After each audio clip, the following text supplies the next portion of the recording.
কেনিয়ার রাজধানী নাইরোবিতে বন্দুকধারীর গুলিতে একজন এমপি নিহত হয়েছেন। বৃহস্পতিবার ১ মে এক প্রতিবেদনে ব্রিটিশ সংবাদ মাধ্যম বিবিসি নিউজ এই তথ্য জানায়।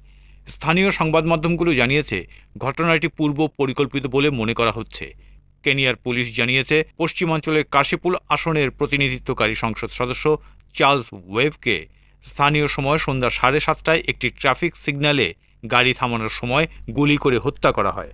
কেনিয়ায় রাজনৈতিক হত্যাকাণ্ড অস্বাভাবিক ঘটনা। সাম্প্রতিক বছরগুলোতে বেশ কয়েকটি বিশৃঙ্খল পরিস্থিতির সম্মুখীন হওয়ায় এইসব ঘটনা ঘটে চলেছে। চার্লস ওয়েরে প্রবীণ রাজনীতিবিদ রাইলা অডিনসার নেতৃত্বাধীন বিরোধী অডিএম পার্টির সদস্য ছিলেন। রাইলা অডিনসা এক্স পোস্টে লিখেছেন, ওয়েরে আর নেই। নাইরোবিতে একজন আততায়ীর হাতে নির্মমভাবে এবং ঠান্ডা মাথায় তাকে গুলিবিদ্ধ করে হত্যা করা হয়েছে। স্থানীয় সংবাদ মাধ্যমে বলা হয়েছে, গত ২ মাস আগে ওয়েরে প্রাণনাশের হুমকি পেয়েছিলেন। অনিয়মের অভিযোগ এনে অডিঙ্গা ২০২২ সালের নির্বাচনের ফলাফল প্রত্যাখ্যান করেছিলেন, কিন্তু অডিঙ্গা এবং তার কিছু সহযোগী কেনিয়ার অর্থনৈতিক এবং রাজনৈতিক চ্যালেঞ্জ মোকাবেলায় ক্ষমতাসীনদের সঙ্গে কাজ করার জন্য চুক্তি করেন। প্রত্যক্ষদর্শীদের মতে, বন্দুকধারী একটি মোটরসাইকেলে যাত্রী হিসেবে যাচ্ছিল।